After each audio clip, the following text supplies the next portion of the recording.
So the Avowed footage we saw during the direct event the other day was pretty impressive. It's got me excited. I was already excited. Now I'm more excited.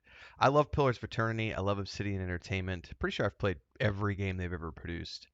Other than Grounded. I haven't done Grounded yet, but that may be coming up after I finish Sea of Thieves with my brother and my sister-in-law, which we think we're finishing by the end of February. I think we're moving on to Grounded next, doing co-op. Anyway, that footage looked great, but it looks like on the official Xbox podcast, they sit down and there's a 25-minute video here called the Avowed Extended Gameplay Breakdown with Obsidian. And we got the creative director and game director from Obsidian talking about the game in greater detail. I'm really excited to sit down and watch this.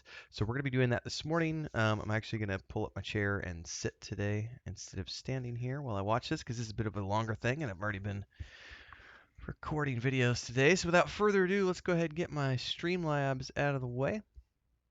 Get this expanded into full view. Go over here and hit the play button. And before I do, don't forget to like, subscribe, hit the bell icon so you never miss an update. Daily streams at 8 a.m. Central here and on Twitch. And I do a lot of different things, play a lot of different games, read a lot of books, watch a lot of film and TV shows. So check it all out. Playlists, everything else. Don't forget the Discord. Come join us in World of Warcraft if you like. We're on the Moonguard server. In the meantime, let's check out this extended Games look in this at podcast range from Avowed. E to M. Hello and welcome back to the official Xbox podcast. My name is Tina Amini. I'm here with my fellow co-host Jeff Rubenstein, but we also have two very, very special guests for this very special, relatively shorter podcast episode. We have Carrie Patel here from Obsidian, as well as Gabe Paramo from Obsidian. Can you guys introduce yourselves just briefly, what you do at Obsidian and on Avowed? My name's Carrie Patel. I've been at Obsidian for over 10 years now, and I'm the game director of Nice. Avowed. My name is Gabe Paramo. I'm the gameplay director, and I've been at Obsidian for about 5 years. Cool. We'll delve into those roles a little Yes. bit. But first, we're actually recording this a little behind the scenes here, Yeah. right before the Dev Direct goes live. Like, how does it feel like you're just about to share Avowed with the world? It's so exciting. I mean, I know the team has put so much hard work into this game, and we're going to get to see a little bit of that in some of the footage we're looking at today. And so it's really rewarding knowing all the love and polish that's gone into this to finally get to show people where Avowed is headed. It was very cool being down at Irvine, filming with you guys for Developer Direct. So I got to be behind the scenes, and it was very fun to see the office, to see everybody busy working, but also excited to present about the game. And we're gonna, in just a minute, see actually some extended footage from the Developer Direct. So it's very exciting. But let's talk about Aora first, because we are in Aora. That's part of a world that you guys have built previously for the Pillars of Eternity universe. Yes, and I think this is a very important distinction here. If you have not played the Pillars of Eternity games, please do so. I cannot stress how good they are as CRPGs. I've played them through. First game I played through 3 times. Deadfire I've done twice with a third playthrough that I was starting to work on in the beginning of 2023, and then we got sidetracked with all the Baldur's Gate 3 stuff. So I was like, well, I'm going to go play Baldur's Gate 3 since that's getting moved up a month. So my timeline got a little distracted. But I love the Pillars of Eternity games. I've got multiple videos and playlists and guides and everything up on my channel about these games. The world of Aora is pretty unique with the way they've got gods and magic and the soul system and everything else. The Gwithium Empire. Like there's the storyline in the first game was incredibly unique, even though it was also familiar because you had some of the standard races like elves and dwarfs, but you also had other races that were unique to this world. And I think that when you look at the way they did the classes, like the Cipher, which is kind of like I don't know, it's kind of like a bard slash enchanter. I mean, they had some really unique take on classes, and one of the things I love is if you like when you open up the book, like the journal or the spell book in either one of those games, you are presented with just thousands of words of original text and different, new spells. So it's like, yeah, if you're familiar with Pathfinder or Dungeons and Dragons, you'll be familiar with this game, from a tabletop perspective with the first 2 Pillars of Eternity games. And if you've ever played a CRPG, you're also going to be familiar with all that stuff, but it's also got its own unique twist on things. And they did a great job with the top-down isometric and the Unity engine. Cannot recommend those games enough if you haven't played them. The world of Aora is rich and there's a lot to explore. So we know that that's very Obsidian-like, of course, but in Developer Direct, you both talked about Obsidian's pedigree and like what makes Avowed a very Obsidian game. So what, aside from Aora and that context and building off of the Pillars universe, what would you both say makes it an Obsidian game?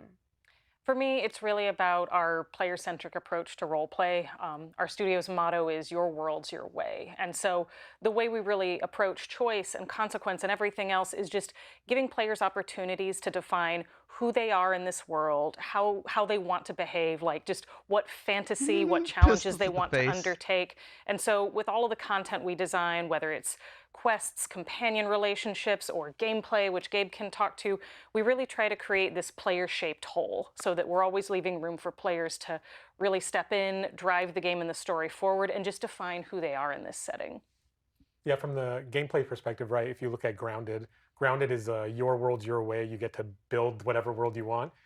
In the context of Avowed, right? We've tried to lean into that with the gameplay mechanics and sort of let the player through the loadout system, through what companions you can choose, through the abilities they can choose, they're throwable that they can select, right? Just what does the player want to do for combat, and being able to support that in as many ways as possible. So in the Dell, I want to pause here for a second. 'Cause I was just thinking one of the things Obsidian Entertainment has done exceptionally well at over the years is transitioning as a company.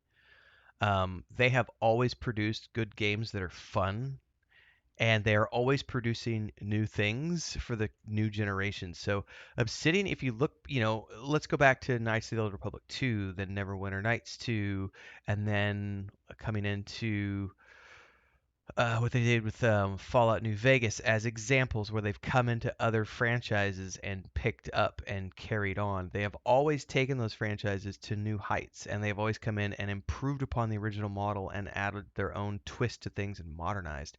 And in between that, they've done their own unique things over the years. They've not been afraid to experiment. I mean, look at Pentient as an example, Josh Sawyer's most recent game. That is something completely different than anything they've ever done before, ever.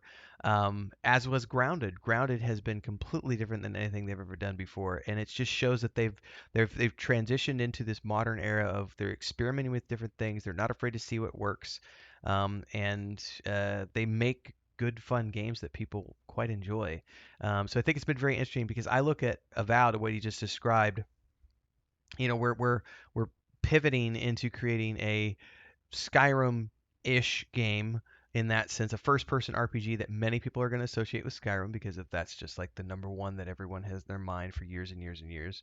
And we're modernizing that, and we're doing all these different things like pistols. Like it's because that's unique to the world of Aora. You've got flintlock pistols, and I loved in Deadfire in particular being like a swashbuckling sailor who's got a rapier in one hand and a pistol in the other, and you're going into combat, and it's so much fun. This looks amazing. It looks amazing.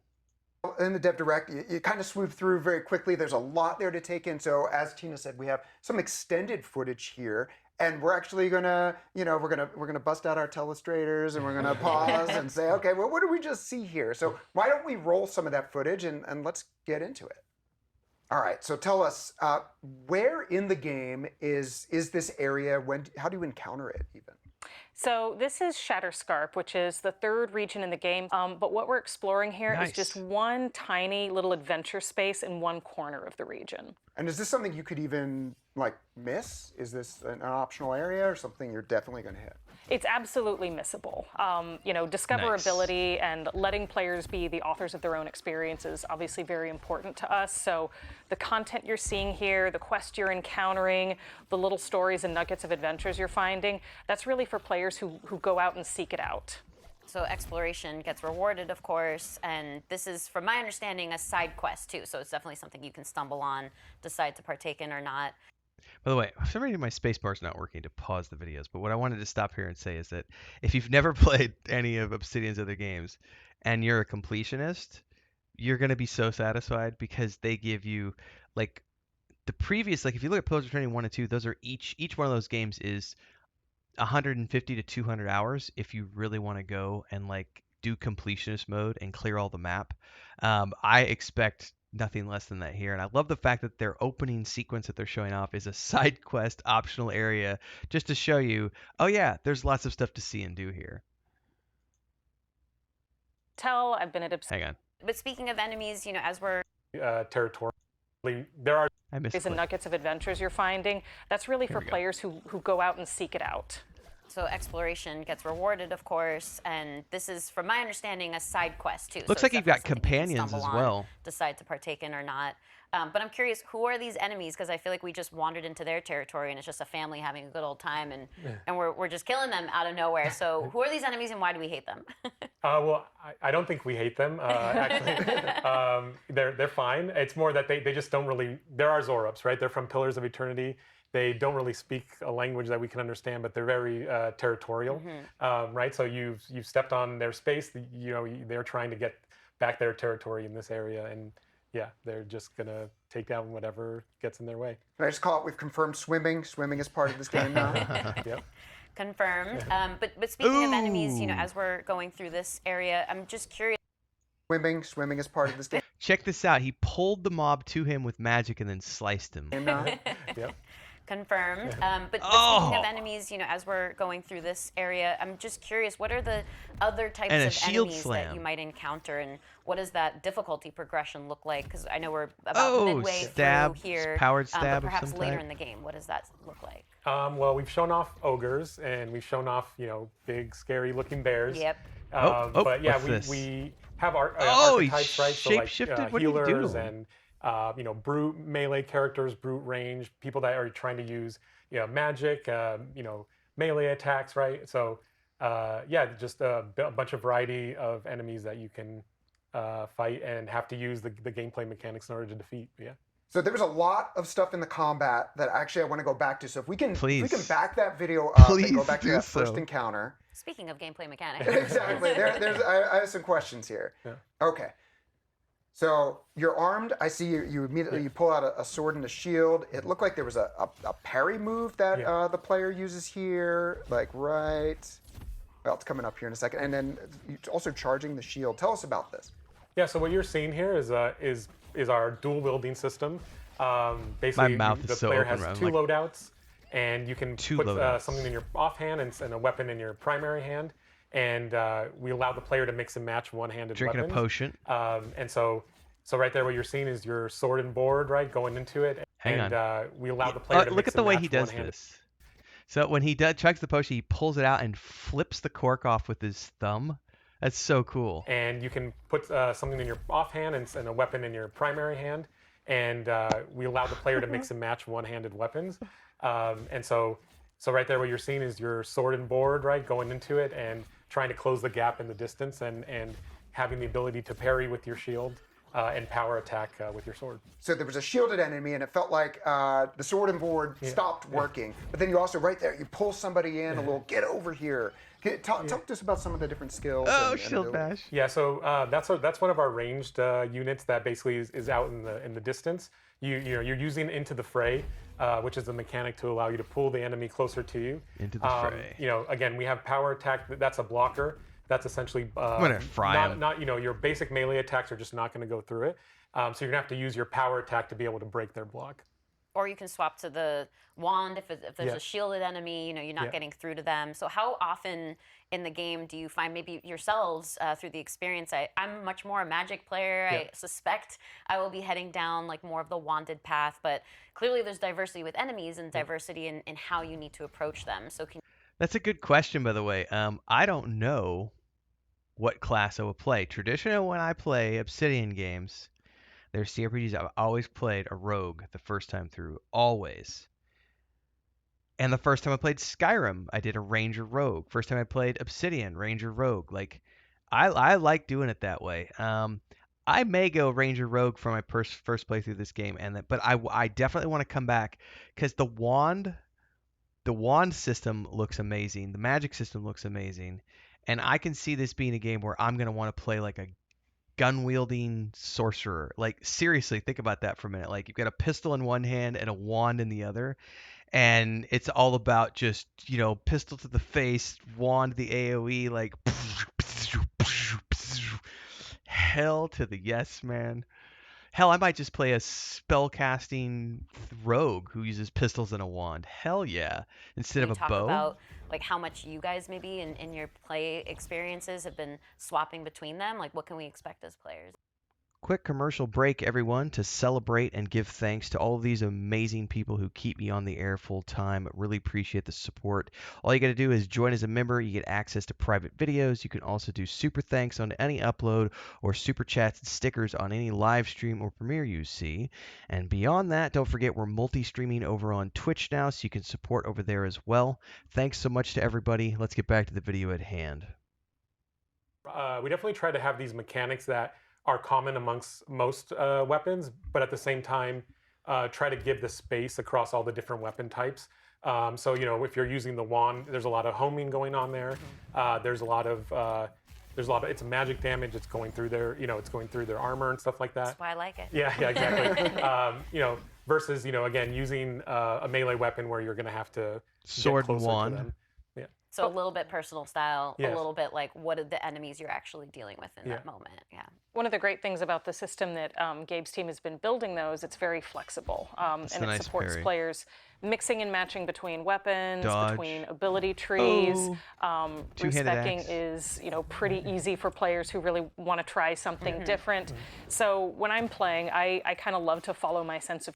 She just said that respecking is pretty much relatively easy for people who want to do it. But there's some hesitation going there, which means it probably has a gold cost or something in game. Otherwise, you can do it as you want. Curiosity, and sometimes you'll find a new unique weapon with some pretty nice buffs on it, and maybe you'll decide to rock that for a while, even if it's not what you've been using previously. So there is a skill tree in this game. Yes. Yes, there is. Okay, good. Yeah. I love a good skill tree. Yes, so it's good to the Pillars confirm that. skill One of trees the were things we've amazing. done in terms of skills in the tree is we've tried to, pillars is classes, right? We wanted to be able to grab as many abilities from the trees as possible and sort of categorize them a little bit differently so that the player doesn't feel like they're locked into a single choice at the start of the game. They can kind of mix and match, between different abilities, so you can get some you have some variety. You can choose to kind of commit to being a fighter, right, per se, but it's not an enforced kind of class setup. And as Carrie said, you can respec if you don't like exactly. the direction Yeah. you went down. Yeah. I love that. So But there are definitely some pretty fun and wild combinations, like sounds to me like they're going with a kind of a classless system that's based on skills, but also loosely has classes. That sounds confusing. The first two games had defined classes, so let me re-listen to the way he said that. They can kind of mix and match, between different abilities, so you can get some you have some variety. You can choose to kind of commit to being a fighter, right, per se, but it's not Per an se. enforced kind of class. Okay, so they don't really have classes. And as Carrie yeah. said, you can respec if you don't like exactly. the direction Yeah. you went down. Yeah. I love that. But there are definitely some pretty fun and wild combinations, like, you can do your traditional sword and board, or, play more of a magic wielder with a grimoire and a wand. But you can also take a pistol and a shield and just charge around the battlefield and fight characters at medium distance. And you can use some of the different abilities that you're seeing in this playthrough to support that flexibility. And on that note too, dual wielding wands, I probably mentioned this last time we were in an interview together for Showcase Extended, that I was so excited about it. And when I was down at Irvine, the team was very generous to let me play a very early build, and I got to experience the dual wielding wands, and it's so snappy and fun. It's exactly what I was thinking it would be. That but I'm looks curious because awesome. we're seeing a little bit of that now, where you have different spellcasting effects on each. So I imagine there's probably some really incredible combos. Have you seen some special combos yourselves, or maybe what testers have managed to pull off? Yeah, definitely. So, with Into the Fray, you could use like a fireball ability that creates like an AoE on the ground, And then right? pull and them then pull into the it. enemy into the fire, I love and it. they get Devious. on fire. But in terms of the wands, right? Like what you're seeing there is a sort of enchanted wand, and there are potentially other elements that you can maybe find. But Pillars is really known for their unique weapons and the unique permutations of enchantments. That The you can kind of grimoires see are on pretty those, awesome. Yeah. So in this particular area, I did also get to play through this part, and first I realized you need to take out the healer first, otherwise it's like going down an up escalator. You're not making a lot of progress. That's a good way to put it. This is where I found that you really start to put these things together. So you froze that larger enemy. So sort of talk about some of these elements and how you can even use them outside of combat. Yeah, so we have an elemental system where you can light Oh, that looks guys on so fire, you good. can freeze them, you can shock them. We have objects in the world that the player Yeah, can baby. interact with. They're Oh my not God. just on weapons, right? They're not just on wands, right? You might find something with a sword that has it, Oh. right? Certain abilities might cause Oh, did you see elemental. that? Hold on, go back. Look at that. It reminds me of the I mean, it's like the needlers from Halo, but also like That it's like a has it, magic right? missile. Certain abilities might cause elemental damage. Also, your companions themselves, could have Companions. potentially some Yes. damage there. That There was something when I had gotten to play where I wandered somewhere else and ran into an area that was gated off, and I was able actually to use that freeze to help to progress in the exploration. Yes, yeah. And so we have objects like that. We also have, maybe being able to burn brambles. Yeah. Yeah, you can Very cool. destroy barriers to find new areas to explore. You can freeze paths in the water to maybe reach ledges that you can't normally. Lots of fun options there. And a lot of what we saw, like we saw a Tanglefoot ability, for instance, which was really cool because when you're freezing an enemy, you're totally freezing them. But when you're trapping them with the Tanglefoot ability, like ranged attackers can still get you. So there's a lot of nuance there that as a player you have to consider. But also a lot that was built off of the Pillars of Eternity universe. Like Tanglefoot is directly associated from those games. So I'm curious, like, how did you guys hone in on these abilities? Like, what are the combos you were thinking about? Anything that you brought over and maybe changed or made new too? Yeah. So for Tanglefoot, but because in an action first-person game, it's all about movement and trying to like crowd control. For Tanglefoot, right, it was about also creating space. So we already had freezing. You're crowd controlling that way, but with Tanglefoot, it's a little bit unique where they're rooted, and so they don't move, but they can still do attacks. So it's about trying to find that balance where you're not overpowering the enemy, and there's again choice and consequence for these mechanics. So that the player just doesn't like. That wasn't stomp really an everybody answer to her all the question, time, but Well, let's go back a little bit because we She was got an asking, opportunity to talk about that very Obsidian style. what did you bring over from the depth first and game? breadth of gameplay. I have watched the developer direct so many times, I've memorized all of your guys' lines, so that is directly lifted from there. But there's another very Obsidian element to Avowed, which is branching dialogue and how you make choices within the story too. And Carrie, you alluded to some consequences potentially if you make one decision or another, but it's again very much like playing your own way. So can you talk about just how impactful like those choices that you make are and that branching dialogue and how that can result in different paths for the player? Absolutely. So again, for us, creating these choices like the big ones that affect the outcome of a quest or the well-being of certain characters or communities are just as important as the smaller choices that you make and navigating a dialogue and kind of in subtle ways influencing your relationship with another character. But all of it is really centered around letting the player be the main character in this setting. And so what we're seeing here is the players, they've been exploring this grotto. They're finding the bodies of these dead soldiers and kind of picking up pieces of a story along the way. And so here they finally found the survivor and talking through them about what happened and getting a little bit more information.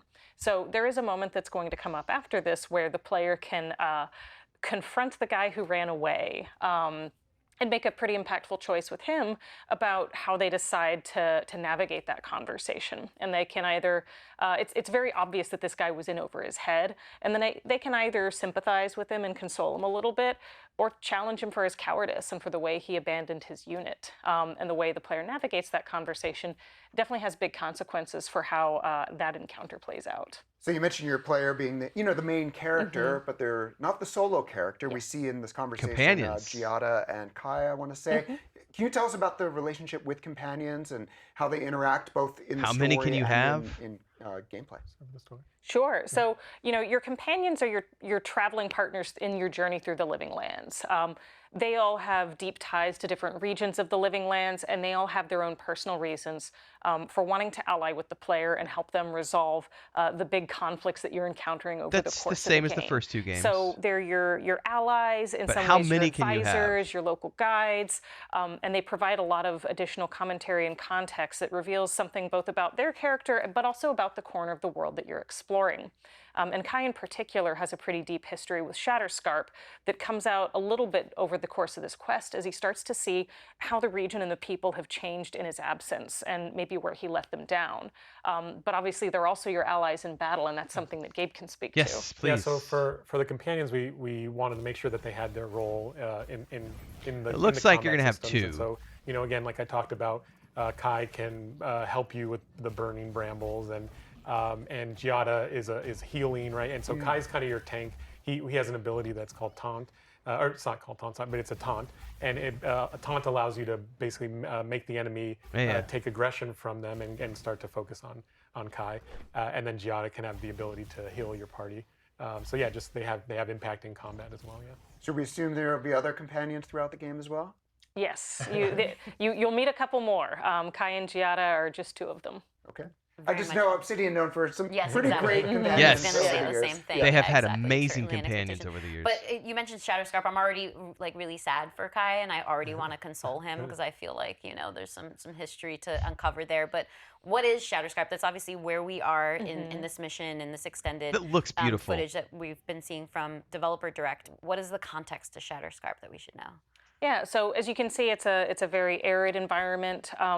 A lot of the locals who have settled here are originally from Rawatai, which returning Pillars players will recognize as kind of this totally recognize. This very fun but somewhat militaristic culture, which Kai originally comes from as well. So you've got this sort of very hardy little settlement on the cliffs overlooking the coast called Thirdborn.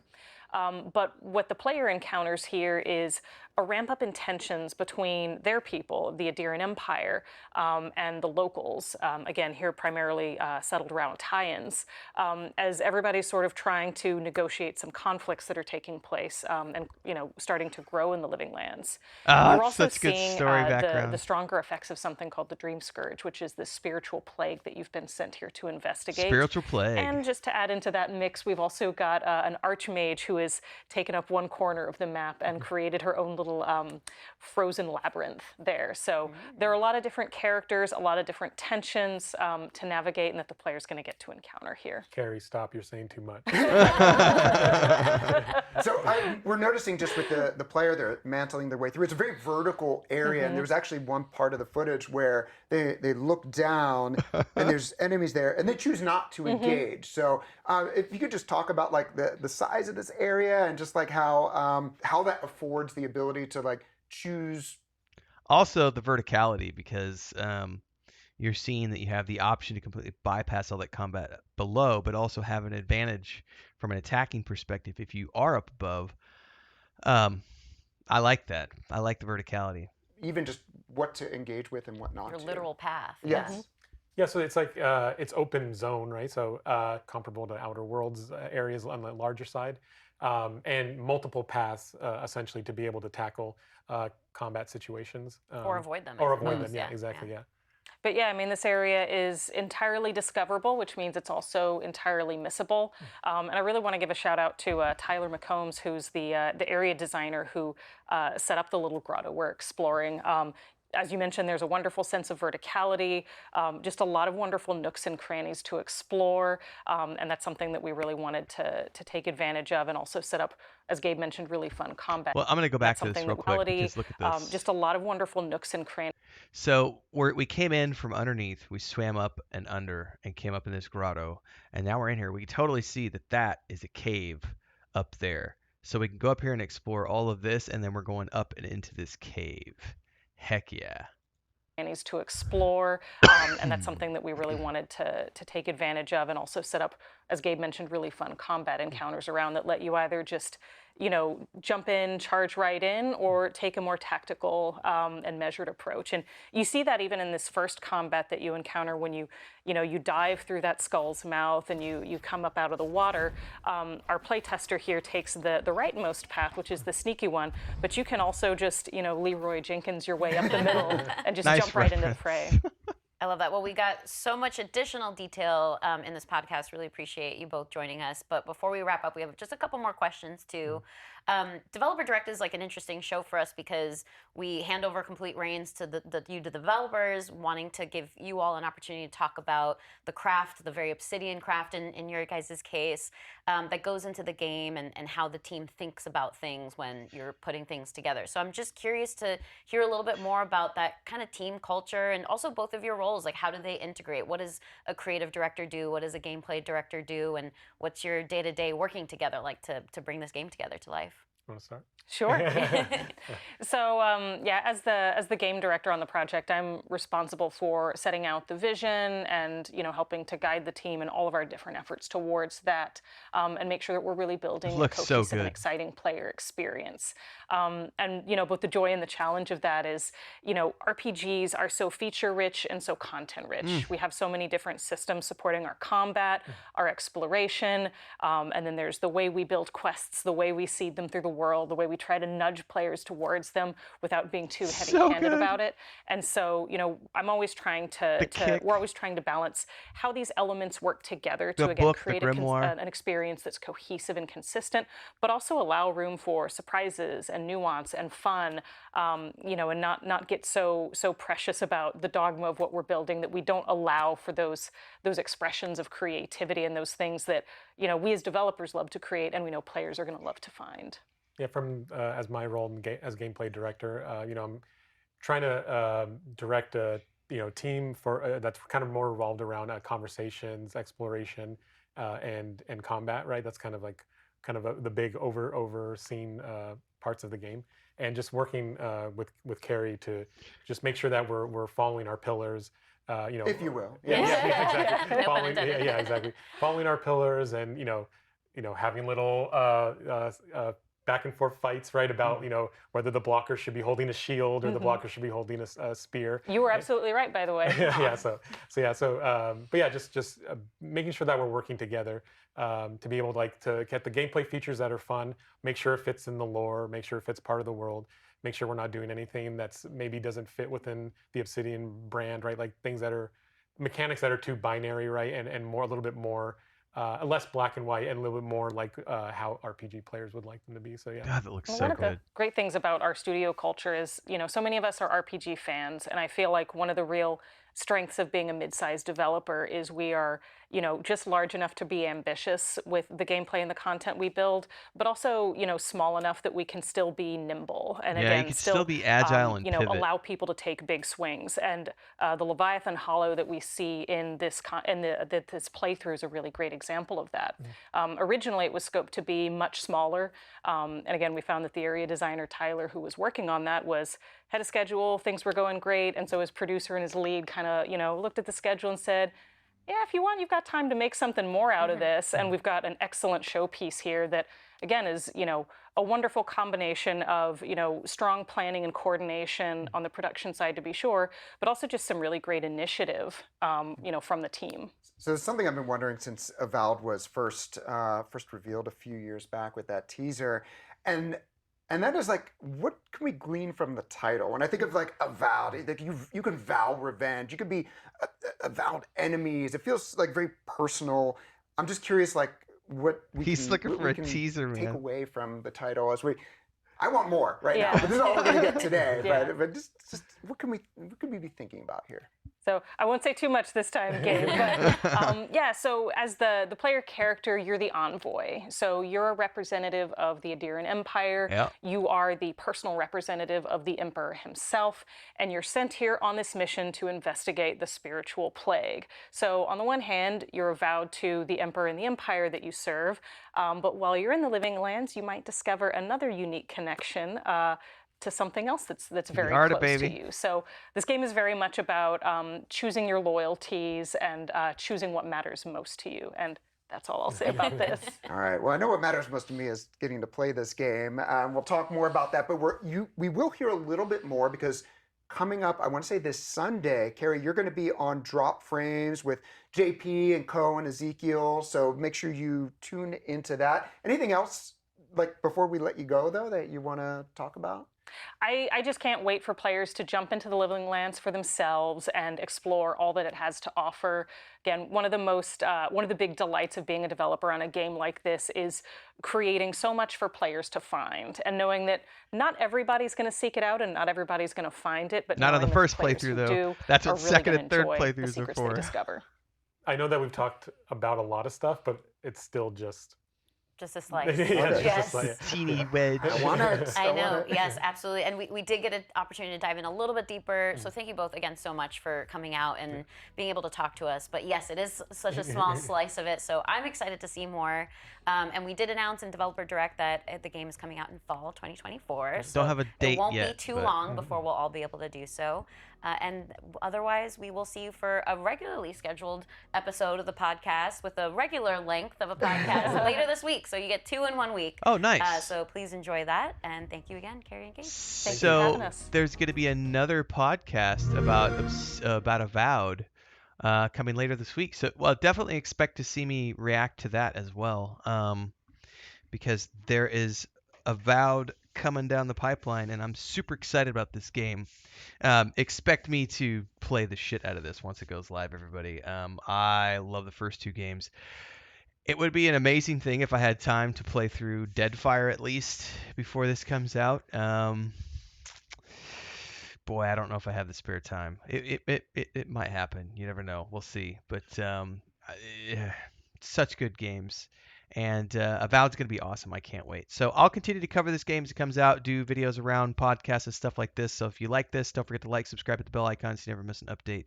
Daily streams at 8 a.m. Central Time, which is soon, about an hour from where I'm recording right now, because I'm 7 o'clock in the morning on Tuesday, the 23rd. This will probably air on Wednesday. Anyway, folks, all the playlists, check them out. Check out the Discord. See you in the next live streamer video. And until then, stay safe. Happy gaming. Let me know your thoughts on Avowed in the comments below. Cheers.